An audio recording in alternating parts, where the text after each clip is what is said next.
Euphorically Insane, a 25i N-bomb report by GeoDaddy, posted to earwid.org, August 30th, 2017. On the day that my sheet of 25i came in the mail, despite not being home alone, I had privacy for the next few hours, and I decided to place one tab, rated at 1000 micrograms, between my upper lip and gums. T plus 0 hours. I made some further edits to my Google Music playlist, my PC environment, and made sure my room was clean and I wouldn't trip over anything. I then went to take a shower. I turned the water on, and it was taking a while to become hot. So I used this opportunity to go get another tab and place it between my lower lip and gums again. Around 5 to 10 minutes into my shower, I could feel a static energy building in my body. The steam seemed to become crisp. I chewed the tabs and swallowed after having the bits across my gums for around 15 minutes. T plus 20 minutes. I'm back in my room, sitting in front of my computer.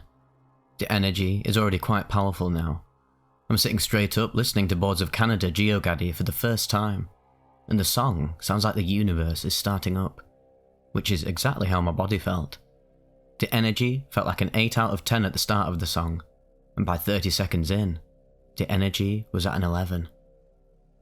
Before this minute-long introductory song is over, visuals appear on my desk. I haven't touched Nature Valley bars since this day, but it appeared as though my desk was covered with crumbs. When attempting to swipe them away, they didn't go away at all. This bothered me, so I went to another part of the house to get my blanket. Standing in front of a closet for so long, my mother finds me confusedly looking for my favourite blue blanket. "Oh, it's right there," she says. She hands it to me. The blanket did not appear blue though. "Are you okay?" "Yeah, I'm okay. Don't worry about it." T plus 30 minutes. Upon returning to my room and sitting at my desk, my PC is on my desk, I accidentally disconnect my headphones. My mind is extremely heavy by now, and I struggled for about 4 minutes trying to get Google Music working again. Once I connected the headphones, my attention was now on my keyboard and mouse, and my ability to use my computer was pretty much shattered. Despite closing out unnecessary windows before the trip, navigation was still impossible. At this point, I'd given up on trying to do things, and my mind had now begun to form and follow through on thoughts. It started off with me looking at the objects in my room, the things such as my hoodie that made my life better. The thoughts soon evolved. I was thinking about my Google Music and its importance, and then all the information on my Google account and what it said about me.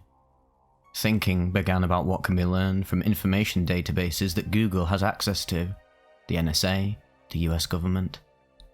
My sanity was quickly slipping away from me now. I still had control over my body, but upon examining my thoughts, I knew I was losing my mind.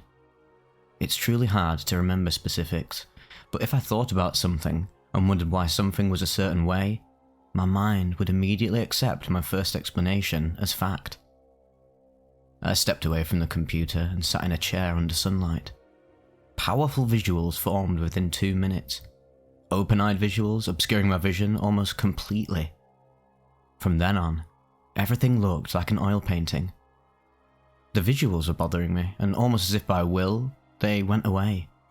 But my mind was still racing with psychotic thoughts. Everything still looked like an oil painting the rest of the day though. Went to talk to my brother because I was concerned I would have lost my mind beyond repair if I didn't create some sort of connection to this reality right here. T plus 45 minutes. So I went inside, removing my privacy. The euphoria was 8 out of 10 at this point, and I was sitting on the floor grinning stupidly at my mum and brother, talking about how we can totally make money on the internet somehow. The entire time, I was trying to refrain from revealing the secret, that my mind was completely lost. My mother told me I should go to sleep, something which isn't physically possible right now, but I reassured her I was okay. T plus 1 hour. Now, I'd completely forgotten I'd taken any drugs at all, and would not be aware that I'd taken drugs for another roughly 20 hours. I had crawled over to our huge carpet in the living room to play with my dog. I crawl often playing with him, but my crawling was because I couldn't walk. In fact, my motion would be extremely limited for the next few hours. T plus 1 hour to 4 hours. I had now entered a sort of trance state. My concerns and slight bad vibes about losing my mind were gone though. Because, well, I'd lost it already. My mum and brother attempted talking to me, but their words had no impact, aside from making minor influences in my daytime dream. I found myself vividly re-experiencing things from elementary school. Things I haven't thought about since experiencing the first time, yet the re-experience was so extremely vivid. In real life, when I did come back to my living room, I was in such a profound state of euphoria. Rating MDMA at an 8, my experience here was a 22. I think very few humans ever experience this, and to be honest, I never will again. Soon after this, my ego had died, and everything turned to black. If I thought about something, I visually saw it, and whatever I wanted to hear, I heard it. I began to think about the two girls I cared about most in my life, and the supreme being, me, could manifest them right there. But I could only see one at a time. If I said one's name, I saw her. If I said the other name, she morphed in place of the other. My biggest regret is attempting to fuck her in my dream, all while my family is watching me on the carpet say their names. What the hell I did there was never mentioned, and hopefully my emotions existed only in my head. Because of these perceived powers, I felt like I unlocked a higher plane of consciousness, and I made contact with someone much like the architect of the Matrix. There was no face or voice, simply words existing. I don't think my lack of motion was because my physical ability was lost. I was simply happy to sit there and explore my head.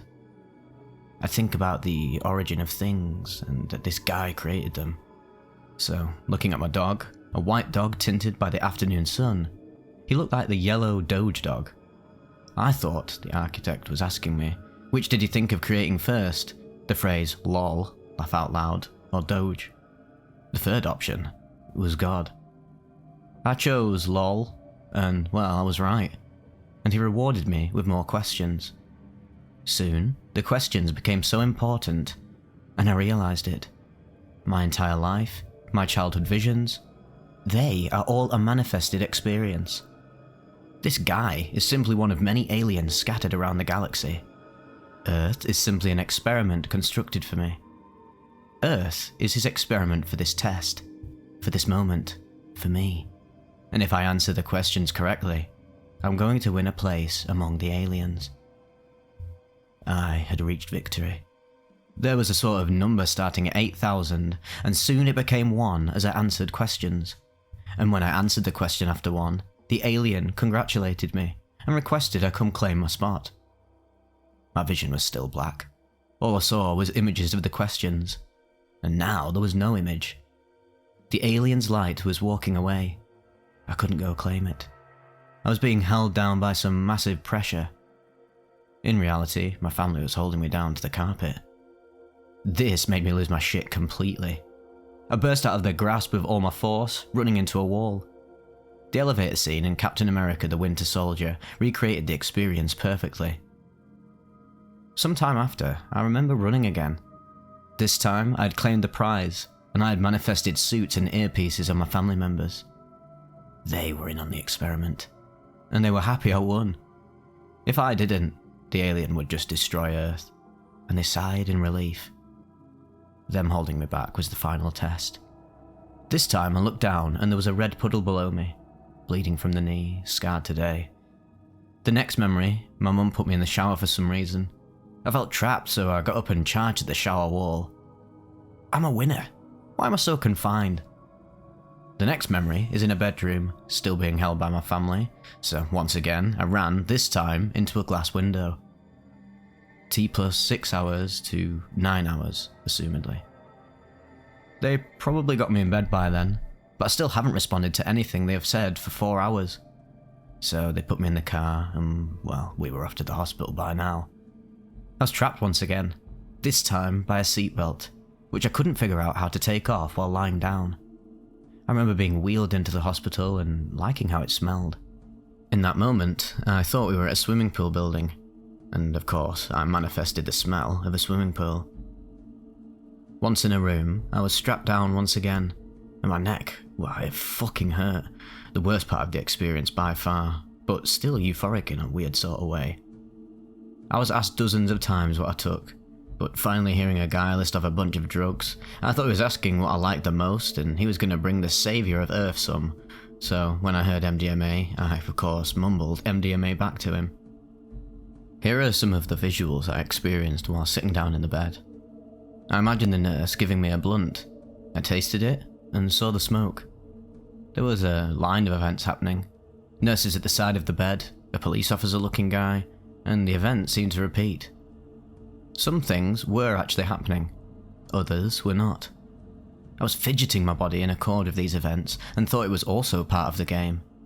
If I did the correct things, my life would be extended. If I did the wrong thing though, I'd immediately die. In retrospect now, I think perhaps it was because my vision began fading when I was motionless, and movement brought in light. I think they gave me something to counteract the MDMA, or perhaps nothing at all. But soon the visuals took an entirely different turn. A nurse walked in, and her face morphed into something of a humanoid insect, and the blue curtain began to appear like a grey, translucent, webby material, and the objects in the room and on the wall took steampunk forms. The rooms in the hallway appeared to be shaped like eggs, made from the same translucent material as well, and the rooms were shuffling and sorting themselves for efficient use. I was in my alien ship, of course. I finally fell asleep, with the potential to see more if I forced myself to stay awake, but I haven't been more drained than that very moment. T plus 2 AM? I didn't see any windows, so I don't remember the time of day. I woke up entirely sober, easily removing the straps. Walked into the hospital area, wondering where my aliens went, then went back to bed. Let me be honest, it's taken months for me to piece this together in my mind, but there is a lot that is still too next level for me to understand at all. Perhaps experiencing it again would help. Well, it's funny. Surprisingly enough, I did take more from the same sheet, but experienced nothing like the first time, and I honestly don't think I ever will. I think there were interactions between chemicals developing in my body for my entire life, and the 25i, and this cannot be easily recreated. Perhaps the vivid childhood memories are an indication of this, I think. Overall, despite losing awareness of what I was doing to my body, the trip was an extremely positive one all the way. In the hospital bed, I was stabbed with needles in my foot, or perhaps poked by Velcro. I'm really not sure. I felt poking in the same spot randomly for a few weeks, but I didn't observe any other effects. The hours of active euphoria have served to be a reminder of what the human brain is capable of experiencing.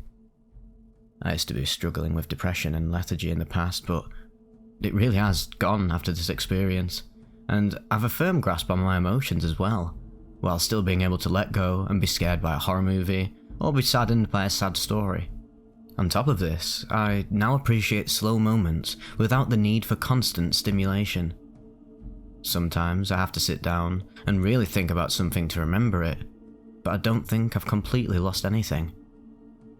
I guess more relevant here is that I have no urge to experiment with new drugs anymore, and perhaps far in the future I may take MDMA, LSD and CBDs occasionally, but I cannot drink hard liquor without throwing up, previously being able to drink straight Everclear. And let me tell you, I have no desire for sativa. I can certainly see how 25i can be a horrible experience. I had a precursor of experiences to prepare myself for this though. Induced sleep deprivation for 72 plus hours, meditation, clearing of responsibilities, etc. I took a break from college and had spent the last few months cutting off my friends and preparing for, well, let me just put it bluntly, suicide. The most important thing though, is that at the time, I didn't care about dying, and this drug is undoubtedly death.